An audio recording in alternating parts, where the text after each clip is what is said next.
Olá, graça e paz a todos, bom dia. É um prazer estar com vocês aqui no canal do Reforma hoje. E hoje a gente está recebendo uma visita muito importante, muito querida e muito desejada por todos, pastor Rodrigo Mocelin.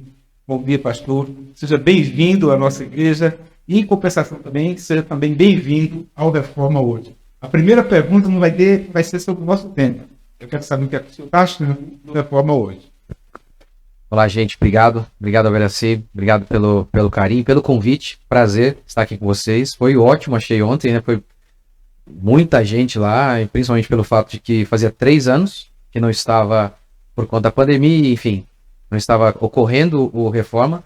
E mesmo assim a gente ficou surpreso, muita gente. Para mim foi um prazer, é um prazer estar sempre no meio do povo e para mim foi ótimo, foi ótimo. Principalmente gostei demais do coral, principalmente o coral, foi lindo. Que maravilha. A gente fica muito feliz em poder ofertar o público de Caruaru um evento como a Reforma hoje e trazer pessoas que têm relevância no cenário nacional, no cenário protestante, e o senhor é uma dessas pessoas. Né? Mas a nossa conversa hoje, gente, vai ficar um pouco fora do tema Reforma hoje. Eu trouxe o pastor Rodrigo aqui para nós conversarmos sobre ensino domiciliar, né? Ou homeschooling, como muitos gostam de falar. E o pastor é um especialista nisso. Tem cursos na área, né, pastor? Você tem um curso falando especialmente sobre o homeschooling. Mas eu quero justamente falar sobre isso, para propagar um pouco mais o homeschooling, porque ainda está assim, muito acanhado. Apesar da nossa igreja, a igreja congregacional, já ter abraçado isso, estamos fazendo o máximo para difundir essa ideia, mas eu gostaria muito de ouvir de uma pessoa que entende, que pratica. São 4 filhos? 4 filhos. 4 filhos. E os 4 praticam homeschooling. Sim, meu filho vai fazer 15 anos agora, dia... Ih, esqueci. Filho, desculpa. Tô brincando. Dia 10 de novembro. Ele já tá fazendo há 8 anos. E as minhas filhas nunca foram pra escola. Minha filha mais velha tem 7 anos. Eu, conversando agora há pouco com o pastor Rodrigo, eu estava dizendo o seguinte: minhas filhas já estão quase adultas, né? Uma já é adulta, já está com 20 anos, está na faculdade, e a segunda está terminando o ensino médio agora. Eu tive a oportunidade de conhecer o homeschooling muito tarde, né? E hoje eu sinto inveja de quem pratica. Porque se eu tivesse recebido essa informação antes, tenha certeza, eu teria tirado minhas filhas da escola e teria feito o homeschooling com elas, porque eu vejo como a escola é perigosa. Graças a Deus, foram criados em meio evangélicos, com quase todas as famílias da igreja e bem orientadas, e a gente sente um pouco de segurança. A gente fica em olho bem aberto. Mas, pastor, eu vou lhe fazer algumas perguntas peculiares, eu acredito que é aquelas perguntas que são de curiosidade geral, né?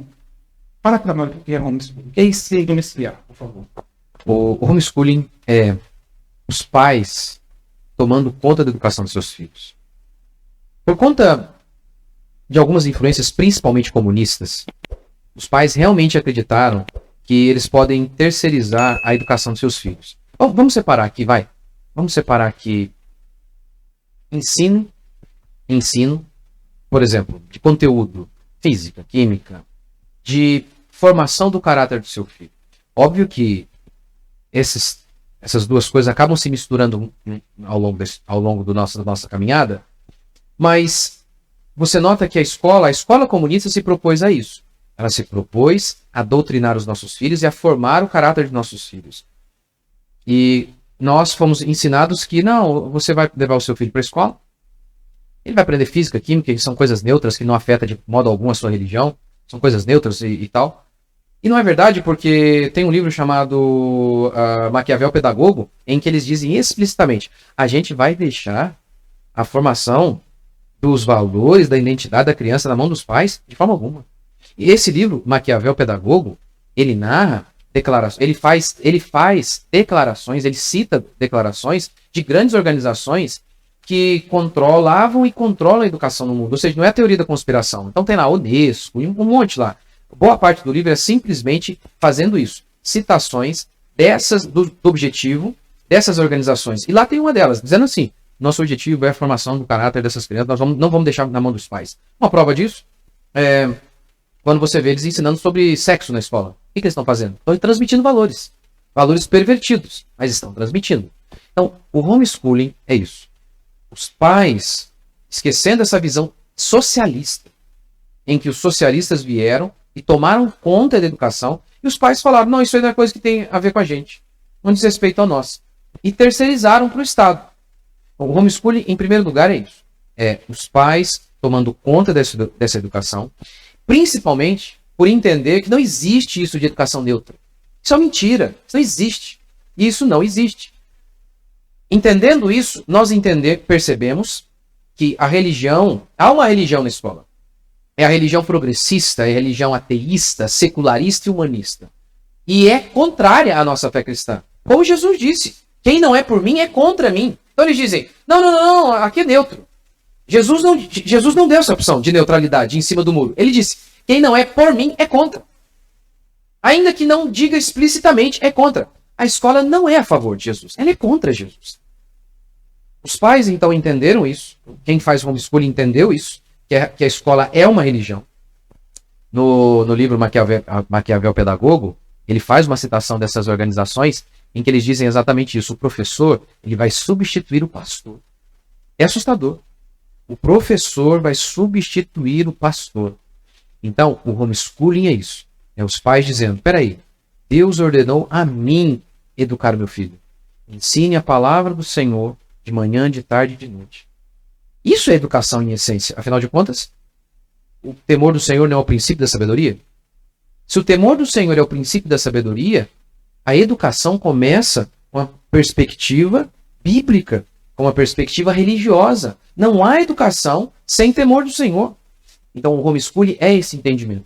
É esse entendimento de que há um ensino pagão nas escolas, há uma cosmovisão pagã que é contrária a Jesus Cristo. E os pais então dizem, não, eu não posso fazer isso, eu preciso assumir a educação dos meus filhos. O que não significa que muitas pessoas pensam que o homeschooling é trazer a escola para casa. Não é. Ora, só um exemplo. Quantas e quantas coisas, o Alberaci é professor de química, quantas coisas que são, todos os conhecimentos são lindos. Química, física, tudo, porque é simplesmente o desvendar da realidade, do mundo físico que Deus nos deu. Então, e o mundo imaterial.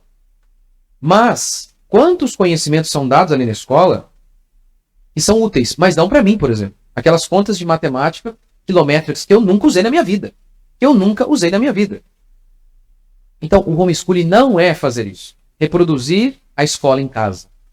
O homeschooling é a formação do caráter do seu filho e dar algumas ferramentas, é o que eu explico no meu curso O Homeschooling ao Alcance de Todos, algumas ferramentas para que a criança possa, por ela mesma, procurar o conhecimento, por ela mesma, pescar o peixe dela. Então o pai não tem que saber todas as coisas. Isso não é verdade que o pai tem que saber todas as coisas, que o pai vai reproduzir a escola em casa, vai ser um professor de química, de física, de biologia, de filosofia. Não é isso. Não é. É simplesmente a transmissão da palavra de Deus dos filhos que vai moldar o caráter do seu filho. Se o seu filho for uma pessoa centrada, se o seu filho for uma pessoa disciplinada, se o seu filho for uma pessoa que entende, é o que eu chamo de lógica, pensar de maneira lógica, eu ensino isso no meu curso homeschooling, como pensar de maneira lógica. Se ele sabe ler e fazer um bom resumo, se ele for, vamos lá, resumindo, disciplinado, se ele souber ler e fazer um bom resumo, porque ler não é uma coisa passiva. Eu tenho uma aula inteira no meu curso explicando isso. Como que a gente lê?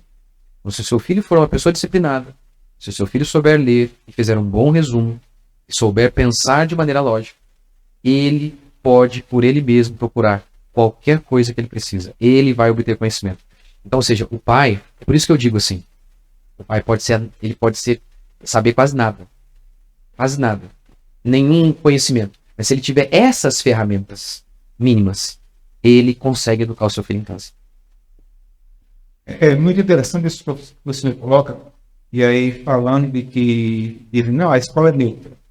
Matérias como química, física, biologia, são neutras. Como professor de química, eu vou dizer ao senhor que não é neutro. Eu posso pegar um exemplo do modelo atômico, por exemplo, né, só para dar um exemplo aqui, e dizer que aquilo são forças naturais que atuam em torno do átomo. Veja, eu estou dando uma teoria científica. Mas explique essa força. Por que os professores que são neutros Exato. não querem explicar essa força? Essa força é uma força divina. Exato. No modelo atômico, estou falando só de uma coisa. Exato. O modelo atômico, que dizem ser neutro, Exato. existe uma força que o criou e que o deixou daquele jeito, porque nada explica o orbitar do elétron do átomo, a não ser a força do Criador. Exato. Agora veja, eu estou dando uma perspectiva cristã agora. Exato. Mas se eu parar e dizer apenas que é o natural. Não, e outra coisa, olha a importância do exemplo que você deu, Veraci. Porque tem muita gente que está querendo assim, vamos voltar com a oração na escola, como se só isso se tornasse a escola cristã. Não, não é isso. É muito maior.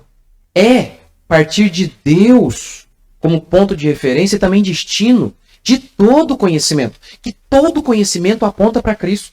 Tanto é que os fundadores de Harvard, que eram protestantes, eles diziam que a declaração de missão deles era levar os alunos a conhecer a Cristo. E com isso eles queriam dizer que a faculdade seria culto todo dia? Não era! Mas eles entendiam que o temor do Senhor é o princípio do conhecimento. Vamos dar um exemplo disso, de como que Deus é a base de todo conhecimento. Deixa eu me dar um exemplo. E por isso que não há conhecimento real na escola. Muito pouco. Vamos lá, um exemplo. A Susan Bauer, ela, em um de seus livros, ela conta como que a perspectiva cristã alterou o modo que começaram a estudar história. Olha que coisa. Vejamos assim. Deus existe ou não? Se Deus não existe, a história ela é cíclica. Como assim cíclica? Só fica dando volta. Não caminha para um final. Mas se existe um Deus, e o Deus verdadeiro é o Deus bíblico, é Jesus, a história tem início, meio e fim. Ela caminha para um final. A maneira de você abordar a história será diferente, determinando de acordo com a sua cosmovisão. Então, tá vendo? Não é neutro. Quer ver? A própria busca do conhecimento se torna inócua, vazia, se Deus não existe. Lembra, o autor de Eclesiastes, ele está escrevendo ali com base numa perspectiva ateísta. E ele diz assim, tudo é vazio, é correr atrás do vento, nada tem significado. Aí ele diz que até a busca do conhecimento Por quê? Porque no final todo mundo morre.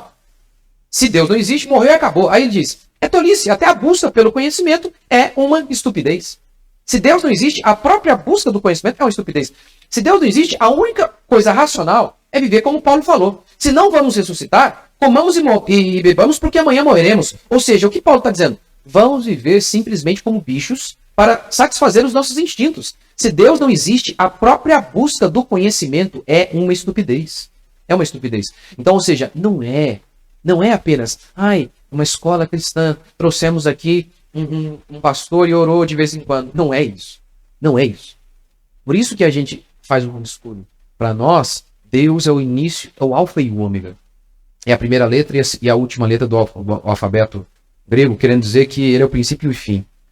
Mas é interessante também que a Escritura descreva Jesus assim, né, como o alfa e o ômega. Ele é o princípio e o fim. Mas não há pensamento sem idioma, sem linguagem. Aristóteles chegava a dizer isso, que o próprio pensamento é linguagem. Você pode reparar, quando você está pensando, o que você está fazendo? Você está aglutinando palavras. Então são coisas distintas, mas praticamente inseparáveis. Jesus, ou seja, sem o alfabeto, sem um idioma, sem linguagem complexa, que é o nosso idioma, como que a gente transmite conhecimento? Como que a gente formula o conhecimento? É impossível. Então a base do conhecimento tem tudo a ver com a linguagem. Jesus, ele é de fato o princípio e o fim da linguagem, ele é o princípio e o fim do conhecimento, ele é o próprio conhecimento, ele é o verbo. Então a nossa perspectiva é justamente essa. Como? Se a educação é religiosa, se Jesus é o centro, é o início, é o fim, é o objetivo da educação, como podemos enviar os nossos filhos para lugares em que as escrituras não reinam, como disse Martim Lutero? Não envie seus filhos para escolas em que as escrituras não reinam. Quem não é por mim, é contra mim. Então, essa é a perspectiva. O homeschooling para nós é uma perspectiva totalmente religiosa da educação. Totalmente religiosa. E eles também têm. Eles também têm. A rede pública, as escolas particulares, eles também têm. Ainda que digam que não. É uma perspectiva religiosa. Só que é uma perspectiva religiosa contra a nossa fé. É perfeito colocar isso, pastor, porque principalmente a base da linguagem, que hoje é tão distorcida, né? A gente vê, por Todes. exemplo, a questão dessa linguagem, sei lá, eu não sei nem explicar, né? Neutra, linguagem, essa de linguagem neutra, né? É um absurdo isso. Né? E, paz, não se engane. Qualquer matéria, qualquer uma, seja ela a mais científica, a mais filosófica, eu consigo puxar ela ao lado materialista, marxista, comunista, ou consigo puxar ela ao lado cristão. Todas as matérias. Acabei de dar o exemplo aqui de um átomo que é uma coisa altamente científica. Mas me explique a força de atração do átomo se não for o poder de Deus. Né? Então não tem isso. Né? Tudo bem aí, Jesus? Ok. Então veja. Mas, pastor, uma outra pergunta que eu acredito que é a coisa da maioria. Eu não tenho uma quarta série. Né? Eu consigo fazer um estudo. Consegue, com base naquilo que eu falei lá na primeira pergunta. As pessoas acham que a educação em casa é trazer a escola para casa. Não é. Eu costumo dizer assim, porque antigamente, os pais de antigamente, analfabetos, formavam doutores. E os doutores de hoje estão formando analfabetos. O que molda a educação, vou dizer de novo. Essa frase é legal. O que molda a educação, de verdade, é isso. Tornar o seu filho alguém disciplinado, forte moralmente. Segundo, aprender a ler e fazer um bom resumo. Terceiro, pensar de maneira lógica. Se ele tiver essas ferramentas, essas três aqui, se ele tiver essas ferramentas, e qualquer pai analfabeto pode dar essas três ferramentas, se ele souber. Se ele souber fazer um bom resumo, que não é difícil. Eu explico no meu curso, né? Como que a gente faz um bom resumo. Esses dias eu estava pregando numa das nossas igrejas lá na minha cidade, na minha região, e aí um garoto, né, ele quer fazer medicina. Eu acabei de pregar. E ele, pastor, como é que você faz? O que te moldou? O que formou você? Eu vi que você falou 40 minutos e quase tudo você falou aí, sem olhar o texto e tal, basicamente de cor, memória. E aí eu falei para ele assim, o que basicamente me moldou é ler e fazer um bom resumo. Ler boas coisas e fazer um bom resumo. E aí tentei explicar para ele que é um pouquinho só do que é fazer um bom resumo. E eu falo para ele, olha, basicamente é isso. Você aprender a fazer um bom resumo e aí partir para o segundo ponto, que é o terceiro ponto, que é resumir. Então, analisar. Depois que fez o resumo, analisar. Se você for uma pessoa assim, disciplinada, sabe ler e resumir e pensar de maneira lógica, você vai conseguir obter conhecimento de qualquer coisa. Por isso que eu soltei... Quer dizer, que oração? Deixa eu ver que oração agora. 10h20, daqui a pouco, meio-dia, né? A gente tá gravando aqui agora, né? Mas enfim, eu tô soltando um vídeo. Eu conto a história de uma mãe com 6 filhos. 6 filhos que ela saiu da escola cedo porque a consideraram estúpida. Ela tinha 6 filhos, solteira, sem recursos e sem muito tempo. E ela educou seus filhos em casa. E eu tô lendo o livro do filho dessa mulher, Israel Wayne. É um cara assim que teve um papel de liderança importantíssimo no homeschooling nos Estados Unidos. Um cara muito, muito legal, tô lendo o livro dele, muito legal. E ele conta isso, como que a mãe dele fez? Com pouquíssimo tempo, era mãe de 6, sem dinheiro, com pouco recurso, era chamada de estúpida na escola e educou seus filhos. Basicamente, com isso que eu acabei de falar aqui. Ensinou os meninos a lerem, a pensar de maneira racional, e aí então a raciocinar. E com isso, eles puderam buscar o conhecimento por eles mesmos. Então é isso, né? E quando eu ensino no meu curso Homeschooling ao Cândido Todo sobre lógica, eu ensino um pouco sobre isso, e aí as pessoas, elas ouvem e falam, isso é tão óbvio, é tão simples de entender. Mas, eu vou dar um exemplo, um exemplo. Um exemplo de pensar de maneira racional. Só um exemplo. Aprender a questionar. Quer ver um exemplo? Depressão é doença. Por que depressão é doença? Por quê? Não, porque o pastor fulano de tal falou, porque a Rede Globo falou, porque todo mundo fala. Então, se todo mundo fala, é verdade. Não, mas você tem que aprender a investigar. Você investigou? Primeiro, o que é doença? O que caracteriza a doença? Como surgiu isso? Quem inventou isso? Investigar. Mas as pessoas não aprenderam a investigar, a questionar. A fazer o que o Bereano fazia. Paulo pregou, disse que eles foram conferir se o que Paulo falou estava de fato escrito ali na Bíblia. Por exemplo, se o mundo inteiro diz que a grama é rosa, via de regra, o ser humano acredita. Ele não está nem aí. Se todo mundo diz que a grama é rosa. Se todo mundo diz. Então, esse é uma pílula aqui do que é pensar de maneira racional. A essência do pensamento racional é não engolir tudo que dizem. É questionar. Por quê? Da onde? Mas em quê? Quer ver outro exemplo? Vai, outro exemplo. Outro exemplo. O plástico entra em decomposição só depois de 100 anos. Depois de 100 anos. Por quê? É verdade? Não, eu não estou dizendo que é verdade ou mentira. Nesse caso eu não sei. Depressão para mim não é doença, eu tenho certeza. Mas o plástico entra em decomposição em 100 anos? Eu não sei. Eu nunca investiguei. Quem falou isso? Com base em quê?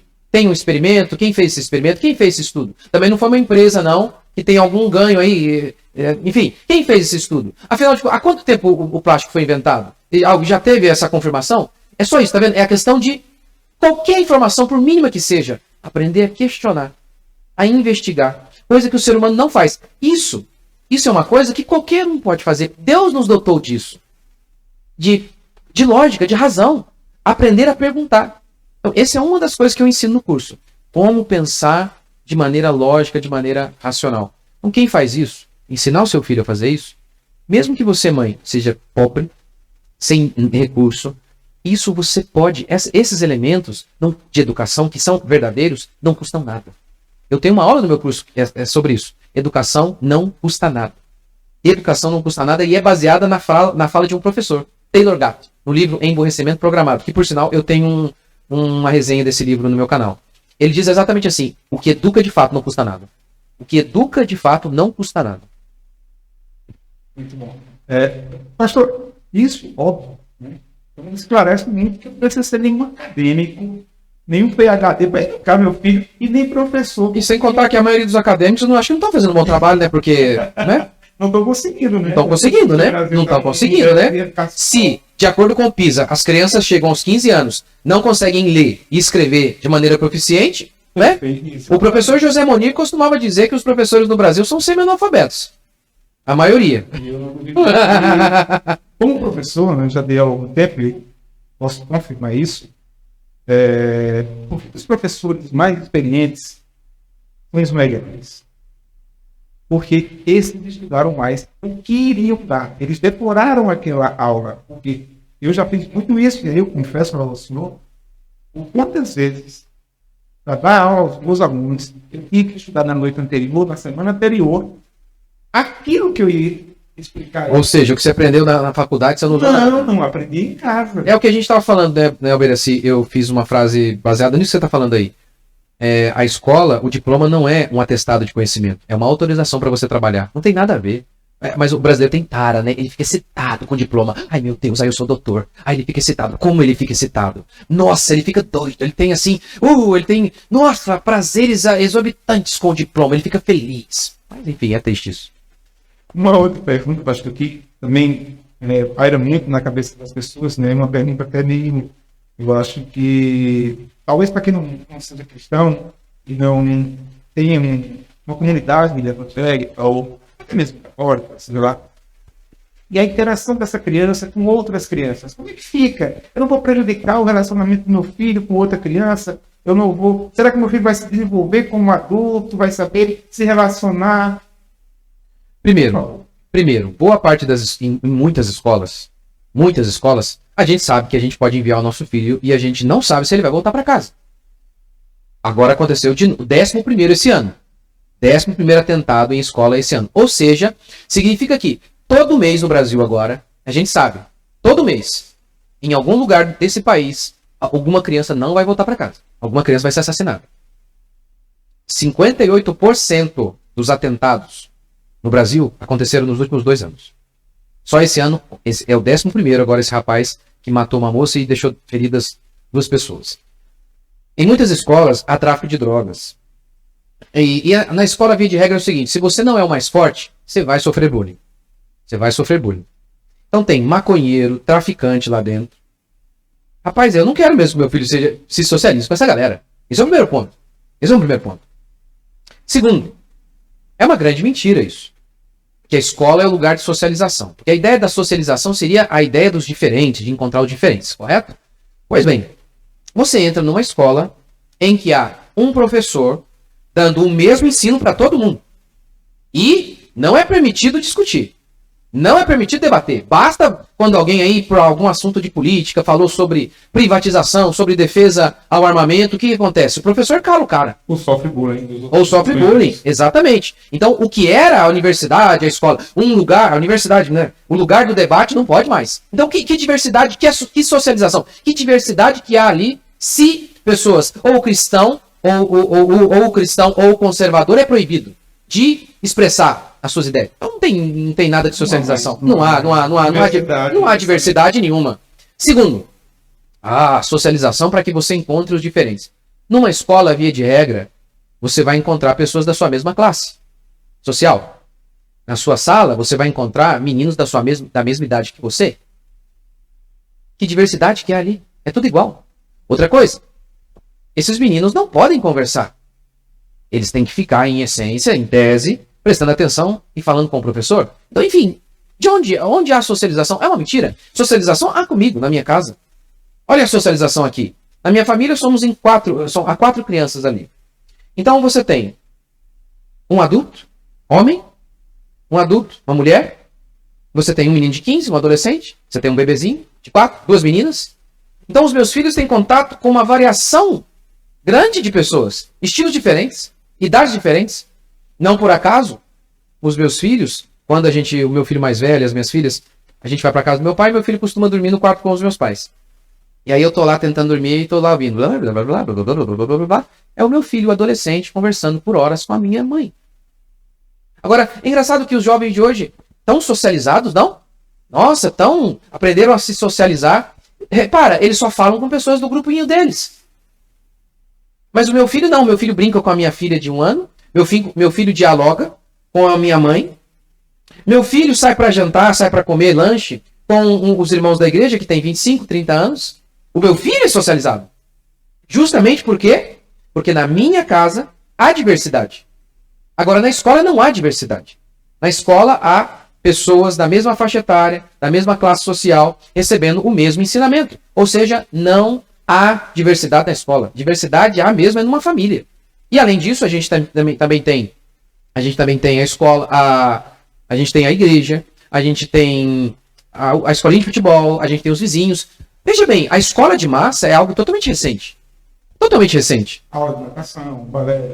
Então a gente é só escola. Como é que fazia antes? Porque a vida inteira nunca existiu isso. Escola de massa, isso tem a ver com regimes totalitários. Começa com Lutero de maneira positiva, mas os prussianos vão levando para o lado negativo e vem na escola um instrumento de doutrinação e de hegemonia para manter o poder. E aí então se desenvolve a ideia de escola de massa para todo mundo. Então assim, o mundo sempre se socializou. Sempre há socialização. Na escola é que não há socialização. Há uma uniformização.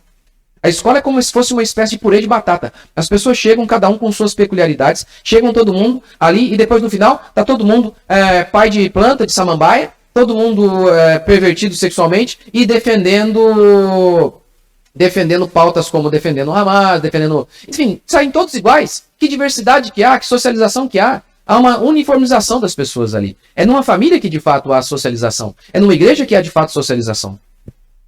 E isso é interessante porque isso mais nos parece um suicídio intelectual alguém defender algum projeto aqui. Mas o senhor vê que as universidades brasileiras estão defendendo. Pelo amor de Deus. As imagens que a gente vê, como é que a pessoa, em sã consciência, a pessoa consegue defender aquilo. Mas as universidades defendem e, consequentemente, o reflexo disso que o senhor está dizendo é que os alunos tendem a defender também. Então, é uma padronização do costume. Não há uma socialização completa, porque se alguém se insurgir contra essa ideia, vai ser barrado. Né? Vai ser completamente hostilizado. Não, exatamente. Não tem diversidade coisa nenhuma. Não tem. Doutrinação. Como diria o Che Guevara, né? Ao invés de destruir o seu inimigo, eduque-o. Sempre foi a escola, foi uma estratégia totalitária. Eles viram, tem um livro chamado Quem Governa a Escola Controla o Mundo.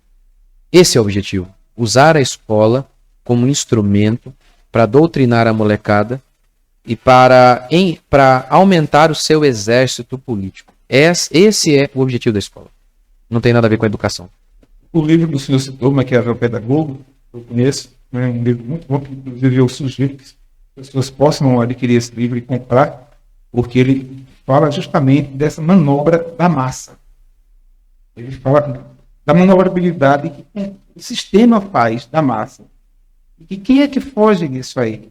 As pessoas que são diferentes, que não aceitam fácil. E aí, por isso que combatem tanto a educação domiciliar. Porque você está muito fora da curva. Completamente fora da curva. Por isso que eu gosto de ser as pessoas adquirirem esse livro Maquiavel Pedagogo, porque é realmente uma lição de como fugir desse caminho, né? Mas, pastor, vamos lá. Eduquei meu filho, fiz o possível, e na hora dele prestar um exame para vestibular, por exemplo, como é que ele vai adquirir o certificado do que nós chamamos de ensino fundamental, né? E depois do ensino médio? Como é que vai acontecer isso? Porque, óbvio, para entrar na universidade, ele vai ter que ter essas duas fichas, né? Ficha 17 e ficha 18, se não me engano. 19. Bom, obrigado, Jéssica. Como é que eu vou adquirir isso para o meu filho? Primeiro vamos lembrar o seguinte.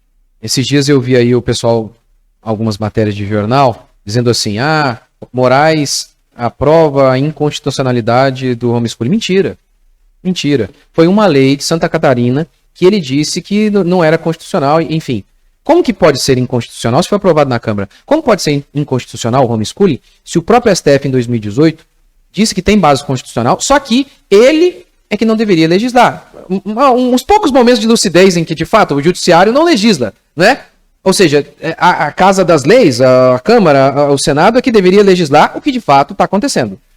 Então, é isso que as pessoas têm que entender. Primeiro, o homeschooling, eu explico isso no meu curso, ele tem base legal.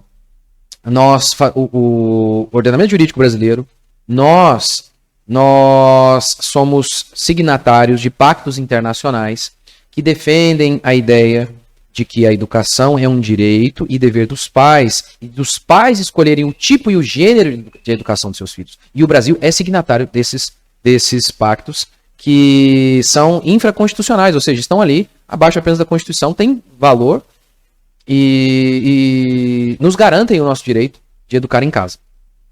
Agora, a gente precisa de uma lei que regulamente. Afinal de contas, por exemplo, eu faço homeschooling, certo? Tá, onde que eu pego meu diploma? Então precisa de uma lei, tem a lei aqui, as crianças que fazem homeschooling, aí vão dar as leis lá, especificando como será essa regulamentação, para que o cara tenha um diploma. Então esse é o objetivo da lei, regulamentar para que as crianças tenham acesso, inclusive, aos direitos que crianças que vão à escola têm. Agora, a gente não tem ainda essa lei. Mesmo assim, nós não estamos desamparados. Por quê? Aos 18 anos, lá na minha região, eu acho que no Brasil inteiro, mas chama Enseja. Acho que aqui também chama Enseja. Enseja, né? Eu acho que é no Brasil todo. O que é o Enseja? Por exemplo, já viu aquela pessoa? O cara trabalhou na roça a vida toda e não formou. Não teve formação. O que ele faz? Ele faz o Enseja. Aí ele ganha a sua conclusão de ensino médio. Com isso ele pode prestar vestibular, prestar concurso. Então, mesmo hoje, mesmo sem uma lei que regulamente, em todo o Brasil, mesmo assim, nenhuma família está desamparada. Vocês vão fazer o Enseja. Você vai educar o seu filho em casa, depois você vai levar o seu filho, vai prestar o Enseja, que é uma prova super simples, rápida, e você vai ter, então, o seu filho terá possibilidade de ingressar em faculdade, caso queira, e prestar qualquer concurso, caso queira. Há um mito, né? Quer dizer, eu falo mito porque eu já ouvi, não tenho comprovação disso. Que se você tutelar, vai bater na sua porta, vai sair algemado, e a pessoa, por abandono intelectual, pode ser prejudicada. Me fala um pouquinho sobre isso, pastor. Olha, como eu disse, eu explico no meu curso que o ECA, ele fala da obrigatoriedade de enviar a criança para a escola. Mas o ECA está abaixo desses pactos internacionais e da própria Constituição, que fala sobre o dever da família de educar o filho. Então você não pode fazer uma lei que vá contra as leis maiores. Exemplo, tem a lei do inquilinato. Na lei do inquilinato, se eu alugo uma casa para você, eu não posso exigir fiador e também caução, que é um adiantamento ali de 3 meses. Eu não posso, Porque na lei do inquilinato, isso é contra, isso é proibido. Mas imagine que eu faço um contrato e eu exijo de você no meu contrato. Tá lá, fiador e calção. Não interessa o que eu escrevi no contrato. Não vale. Então, o ECA é algo que é inferior a essas leis. Então, já começa por aí, né? Já começa por aí. Além disso, o que a gente vê é uma questão muito mais política. Desse povo querendo pressionar as famílias. E o que a gente precisa fazer é lutar pelos nossos direitos, como nos Estados Unidos. Nos Estados Unidos era ilegal. Era ilegal. E o que eles fizeram? Eles lutaram e eles praticaram, até que se tornou legal. E é isso que a gente tem que fazer. E os pais muitas vezes ficam preocupados com essas questões, mas eu explico sobre isso em mais detalhes lá no meu curso e falo o seguinte, olha, o medo que você deveria ter não é do conselho tutelar, é do que estão fazendo com seu filho na escola. Esse é o seu grande medo. E de que adianta ganhar o mundo e perder a alma do seu filho? Que é isso que está acontecendo na escola. Porque a escola é uma religião, e é uma religião contra a fé cristã. Então, essa é a grande... Na minha região, graças a Deus, a gente não tem tido problemas. Muitas vezes o pessoal do Conselho Tutelar chega e vem e eles se sentem até constrangidos. Eles falam, porque o que o Conselho Tutelar ele existe para quê? Para cuidar das crianças, criança que é abusada, criança que é espancada, criança que é abandonada. O Conselho Tutelar chega, se ele tem um mínimo de noção, ele chega, ele olha e ele fica falando, meu Deus, eu estou perdendo meu tempo aqui. Por exemplo, na minha igreja teve uma mulher que foi denunciada. Ela estava fazendo homeschooling e o menininho dela já estava trabalhando. Na rua dela, olha que coisa, na rua da casa dela tem menininho que vende droga, aviãozinho. Ninguém denunciou. Mas o menino da igreja, que trabalha, que estuda, que toca teclado, ele toca teclado na igreja. Aí denunciaram. Olha que coisa. Mas aí o delegado foi lá, você acredita? O delegado foi lá e se sentiu envergonhado. Eu não acredito que eu tô aqui.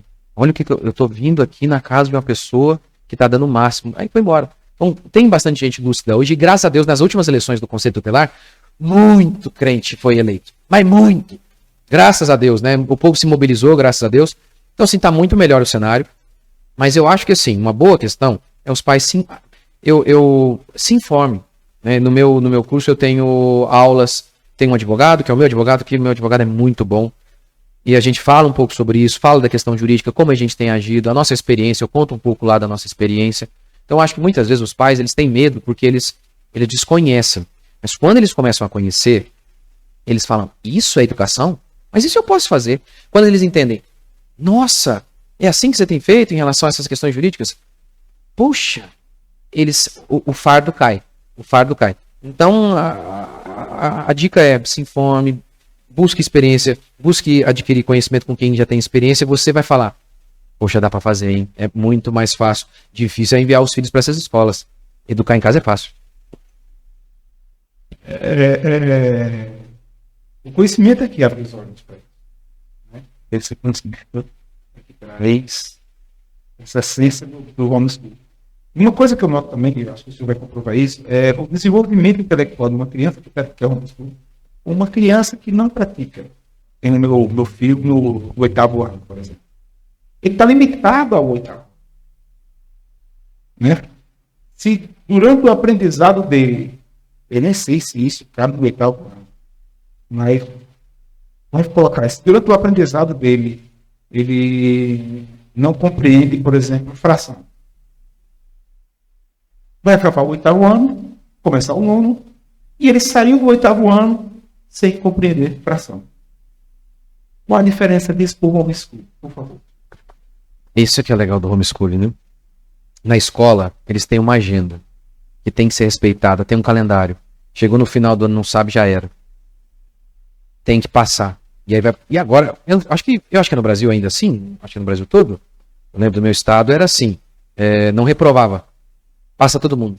Ainda é assim? Aqui também é? Qual que é? Aí você já vê que é uma falsidade a educação. Ou seja, eu finjo que educo, você finge que aprende, no final tá todo mundo. É ridículo. É um negócio que assim. Mas enfim, esse é o legal do homeschooling. O homeschooling é legal. Por que um pai, na minha igreja eu tenho um pai, ele não sabe tocar teclado, ele não levou o filho dele para tocar teclado e o filho dele aprendeu teclado com o pai, que não sabe tocar teclado. Como é que pode um negócio desse? Como é que pode? Isso é o legal do homeschooling. O pai leva o filho a aprender algo que o pai não sabe. Com base naquilo que eu falei, a questão da disciplina, colocava o moleque todo dia, 1 hora, o moleque vai estudar aí. E o pai dava algumas direções, vai fazer essa aula aqui no YouTube, ele começou no YouTube, fazendo aulas grátis no YouTube. E o pai só fiscalizando. E a disciplina. E o menininho E aí ele ganhou, ele soltou um vídeo dele, ele soltou um vídeo no Instagram tocando. O menininho tem, acho que é 11 anos, é filho do pastor Rafael, na nossa igreja lá na Resgatar, em Pinda. Soltou um vídeo no YouTube, sei lá na onde. E aí, vários, eu não os conheço, mas são bem conhecidos no meio deles. Vários professores de piano ofereceram cursos grátis para o menino. Assim, muito legal. Então é isso, por quê? Era um professor, como que um professor ruim, que não sabia nada, levou o menino dele a aprender a questão da disciplina, a questão do pai que está de olho, então ele cobra. Por isso que o homeschooling é tão eficiente. Mesmo professores ruins têm resultados muito melhores que os bons professores daí, por quê? É um aluno só, é o filho, é o seu filho. Você está de olho, você nota. Se está ruim, vamos tentar de novo, como você falou, Beraci. Vamos tentar de novo, quantas vezes for necessário. Na escola não tem tempo para isso. Exato, não está preso a uma agenda, não tem um calendário. O calendário é aprender, e mais do que isso. Isso que é o legal no homeschooling. Se você está insistindo em algo que você vê que o seu filho ele não está desenvolvendo e você nota, que é porque ele não gosta também, não é muita área dele. O pai também vai percebendo isso. E não é coisa que vai fazer diferença na vida dele. Você muda. Vamos fazer outra coisa? Vamos tentar outra? É algo que pode. Por exemplo, pense na Simone Biles, que ela fez homeschooling.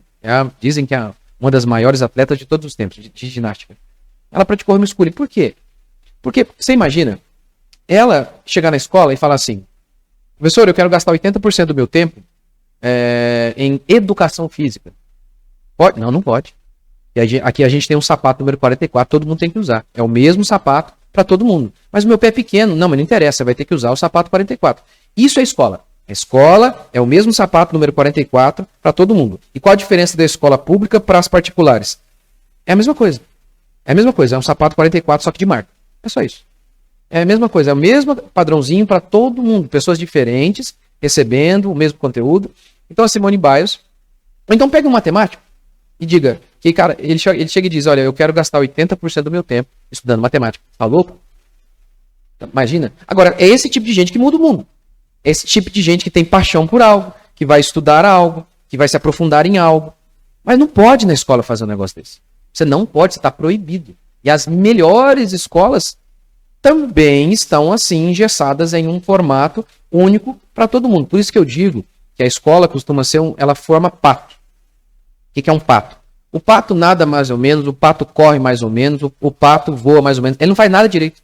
Então as escolas formam as pessoas, elas são ruins em um pouquinho de cada coisa. Elas são bem ruins em inglês, são bem ruins em... Vê se saiu um jogador profissional da escola. A minha formação se dá aqui na escola. Eu aprendi as técnicas de jogador de futebol aqui na escola. Ronaldinho aprendeu na onde? Foi na rua. É na rua.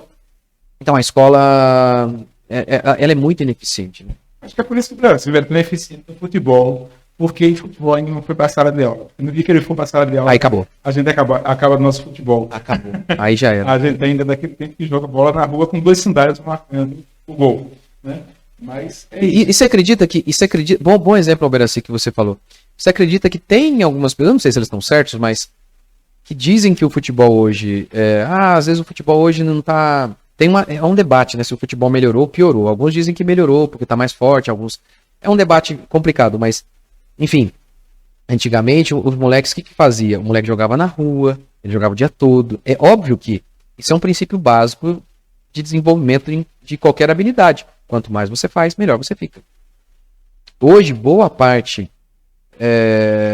do futebol é feito em escolinha. Por quê? O mundo está muito difícil, as crianças muito presas às telas.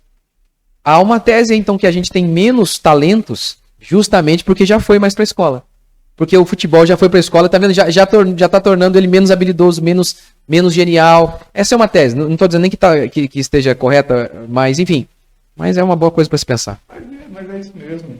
Muitos questionam que significa, por exemplo, levar o futebol para a sala de aula, nós acabamos com os nossos títulos. Mas, pastor, comecei em escola também criança, né? Aí, de idade bem tenra, aí essa criança foi evoluindo, essa criança foi crescendo. Também isso eu acho legal no escola que, perdão-me se a minha lição estiver errada, e aí você me corrige, O homeschooling leva a criança a ser autodidata. Não, exatamente. Esse é o objetivo. Esse é o objetivo. Vai chegar um ponto... Esse é o objetivo da educação, não é? Tornar a criança livre. E é o oposto do que faz a escola. E aí, poucos pais que estão nos ouvindo agora ficaram tranquilos, porque vai chegar um momento da minha limitação. Eu, pai, adulto, não vou estar conhecendo, não vou saber química, não vou saber física, não vou saber biologia, não vou saber aquelas matérias mais elevadas. Mas o homeschooling, se essa for a visão, Perfeito. vai preparar a criança para que ela se desenvolva sozinha, vai caminhar sozinha em um certo momento. Ó, meu filho, vamos dar um exemplo. É óbvio, o meu filho hoje, o meu tempo com ele é bem pouco. Ele tem 14 anos, ele faz o resumo, lê, traz para mim. Ele já trabalha, então ele tem um monte de coisa. Então, ele que faz toda a edição do meu vídeo, ele que cuida dos cursos, ele faz tudo. Desde os 11. E desde os 11. Desde os 11. Ele que faz tudo. Ele filma, ele edita, enfim, ele faz o tráfego pago, ele faz tudo. Essa é a grande questão. Que você não precisa saber tudo, você precisa dar a ferramenta, a vara para o seu filho pescar. E outra coisa, como a gente estava conversando ali no café, que você me falou, que você mesmo, o que você fazia? Você falou, quando você dá, ainda dá aula ou não? Quando você dava aula, o que você falou que você fazia? Você estudava um dia antes, não era isso? Eu preciso só estar um dia na frente do meu filho. O professor faz isso. Todo professor faz isso, principalmente... Ele não sabe, ele sabe de todas as coisas. É o que você falou, é o que você falou, você estava me contando. Se você, como professor, está há muitos anos dando aula do mesmo assunto, você acaba memorizando muito, você melhora, você progride. Os grandes professores são esses. Exato. Há muitos que memorizam a matéria. Exato. Conseguem dá tanto, por tanto tempo, né? Vezes, E, até falando no fato, fazendo um adendo aqui, eu digo assim, com propriedade, porque não dá para ser por isso, eu aprender a matéria 1 ou 2 dias antes, dependendo do meu tempo, chegar numa sala de aula, ensinar de um jeito, e ver que aquele jeito que eu ensinei não foi legal. Aí vou para a sala de aula e mudo aquele jeito. E aí, aquele segundo jeito foi mais fácil. Eu estou falando da organização, claro. E aí, eu, como professor, adoto aquela segunda forma de ensinar e levo. E aí, eu vou aperfeiçoando. Os professores fazem isso de forma natural, eles vão aperfeiçoando suas aulas. Por isso que os professores mais experientes, que fizeram isso por muitas vezes, são os melhores. Exatamente. E outra coisa, quem diz que o pai, no homeschooling, ele tem que ensinar todas as coisas aos filhos? Não é verdade isso. O filho aprende com tanta gente, pode aprender com um professor na igreja que... no meu caso, o meu filho.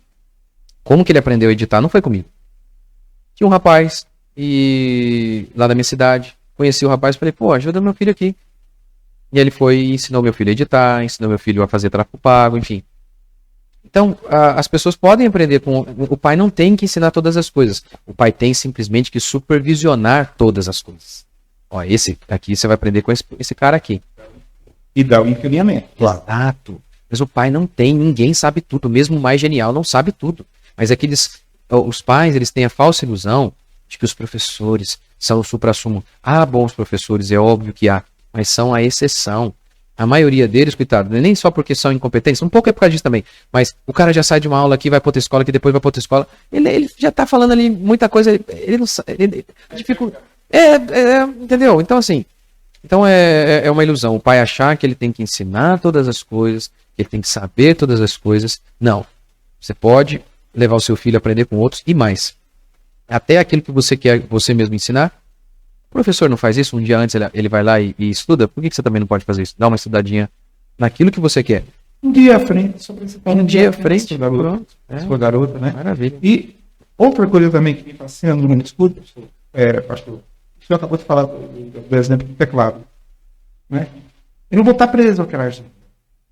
De repente eu quero que meu filho seja fluente em inglês, em espanhol, em francês, em alemão, em russo. Eu posso trazer isso. Que na escola eu não consigo trazer na escola tem o inglês. Tem uma menina da minha igreja que está aprendendo mandarim. Imagina ela chegar na escola e falar, eu quero aprender mandarim. E aí, pode? Não pode. Absurdo, não. Não pode. Não pode. Vai falar mandarim pra quê? Não pode. Mas veja, mandarim. Eu, por exemplo, não ensino. Eu acho que... Mas isso que é o legal do homeschooling. Você pode... aquilo que você gosta... Tem um lado que não tem nem certo e errado. Tem o quê? Eu gosto, tem tantas coisas para aprender. Não é nem questão de certo e errado. Por exemplo, latim ou grego não é nem uma questão de certo e errado, é uma questão de... Eu acho que para mim vai ser útil. Eu acredito que para nós vai ser importante. E pronto, e aprende e pratica. Ou como, por exemplo, a irmã que quis aprender o mandarim. Isso aqui é o legal, porque os seres humanos não são... nós não somos uma linha em série da Volkswagen que sai tudo igual. Nós somos únicos. Nós somos únicos. Há muita coisa bela no mundo. E há muita coisa que não vai ser útil para todo mundo, mas talvez possa ser para o seu filho e não ser para o meu. E isso que é o homeschooling é interessante. É respeitar essas individualidades. Eu quero fazer um pedido aqui. Uma palhinha, daquele que se eu puder resumir um pouquinho assim, de como você transmite seu curso. Uma aula, uma palhinha rápida. Sei que não é fácil. Mas dê pra gente, ele é tão público que vai assistir, uma palhinha de um trecho assim do seu curso. Eu acho que na realidade, eu acho que essa entrevista aqui é uma palhinha. Eu falo bastante coisas que eu falo no meu curso, eu falei aqui. Mas em essência, eu acredito que é essa questão de os pais entenderem que não é trazer a escola para casa, não é trazer a escola para casa. E uma coisa que eu falo muito no meu curso, ensine para o seu filho aquilo que é útil. Os autores do livro Ensinando o Trivium, eles dizem isso. A vida é muito curta. Há muita coisa para aprender. Mas nós temos um tempo muito curto. Então, ensine aquilo que é útil para o seu filho. Ensine aquilo que você acha que é útil. É o que eu tento fazer no meu curso. Eu tento ensinar aquilo que eu considero que é útil para qualquer criança. Não importa o que eles venham a fazer, isso aqui vai ser útil. É o que eu tento fazer no meu curso. E algumas dessas coisas é isso que eu falei. Por exemplo, aprender a ler e resumir. Não importa o que você venha fazer na vida. Você precisa aprender a ler e aprender a fazer um bom resumo. Não importa o que você venha fazer na vida. Você precisa aprender a pensar de maneira racional, a pensar de maneira lógica. É o que eu ensino no meu curso. Então, é basicamente isso aí. Pode nos dizer como seria um bom resumo? Mas, nossa, eu gasto uma hora inteira para falar sobre isso.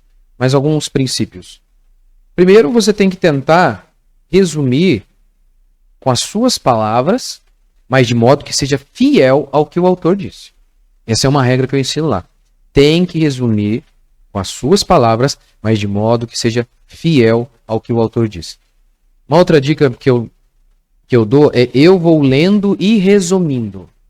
Eu não espero acabar o capítulo para resumir.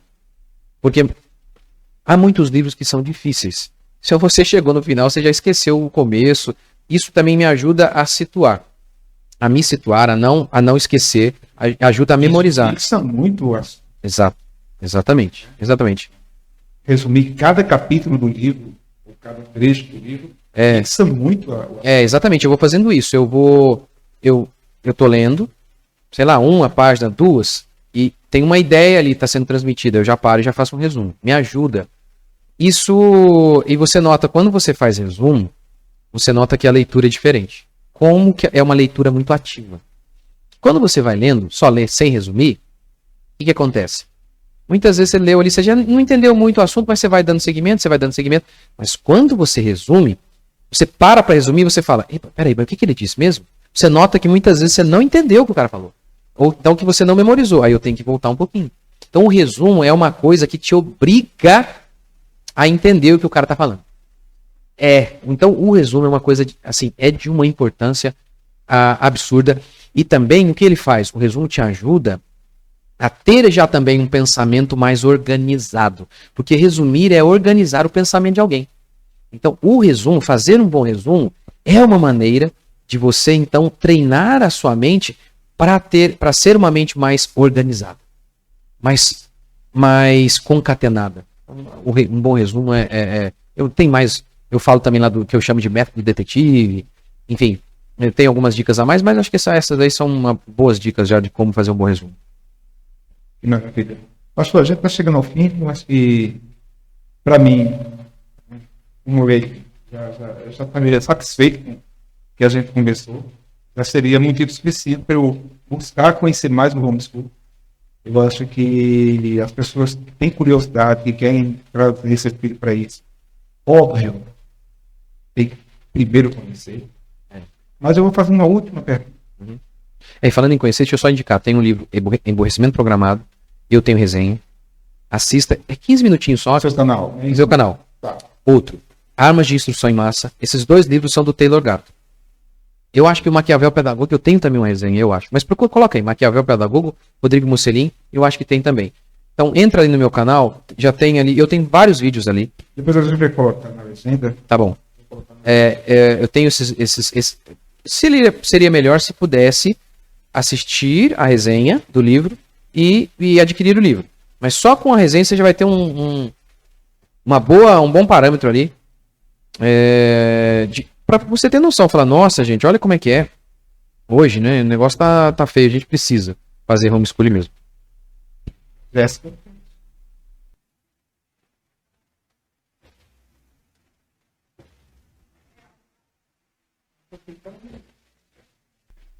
Bom, mas pastor, eu só tenho a agradecer pelos esclarecimentos, pela forma como o senhor colocou para a gente. Para quem estiver nos ouvindo, hoje à noite, o pastor Rodrigo vai estar no Reforma, o último dia da Reforma hoje, né? Vamos estar fechando com chave de ouro. Eu queria só pedir para que o senhor fizesse as suas considerações e já lhe agradecendo, porque eu não vou mais falar. Tá bom. Não, acho que é só isso mesmo. Eu acho que quem estiver interessado, a grande questão é você buscar informação, porque você buscando informação, você vai se sentir seguro. Eu dei esses livros, eu tenho o meu curso. Sim, por favor, fala o link. Seu curso, como é que eu faço? Eu vou mandar o meu link, a gente deixa o link aqui para eles, por acaso ele. E assim, eu fiz esse curso porque algumas coisas que eu falo ali, eles vão notar, eu não posso falar em outros lugares, não é porque eu não quero, eu não posso. Enfim, então o curso vai ajudar demais. Eu tenho muitos alunos, tenho milhares de alunos, e como eles contam isso? Eles contam o seguinte, eu tinha feito outros cursos de homeschooling e eu tinha desistido, porque eles tornavam tão complicado, mas eu fiz o seu, e eu falei, nossa, isso é educação, isso eu posso fazer. Então, se a pessoa ela tem já uma base, é diferente, senão ela fica perdida, aí fica muito difícil. Mas se ela tem uma base, então eu já pratico há 8 anos, e os meus alunos, eu estava ontem mesmo ali na conferência, né? E vários vieram falar comigo isso, pastor, eu fiz seu curso, nossa, como que mudou totalmente, me deu uma luz assim tremenda. Então, acho que essa é a primeira dica, procure se informar. E mesmo que assistindo esses vídeos ou fazendo o meu curso, ela fala, não vou querer fazer homeschooling. As coisas que eu ensino ali, ainda assim vai ajudar. Vai ajudar demais na formação da criança. Então é isso. Muito obrigado. A todos vocês que nos acompanharam até agora, a gente fica feliz pela presença. Agradeço demais ao pastor Rodrigo pela sua disponibilidade, por essa pessoa maravilhosa que está aqui conversando conosco. Então, procurem o curso do pastor, vejam como aprender melhor a fazer o homeschooling, mas, mesmo assim, busquem o conhecimento. Eu acho que, através daí, vocês vão se libertar de muita coisa. E eu acho que, para a criançada, o homeschooling é a chave. Obrigado, pastor. Eu que agradeço.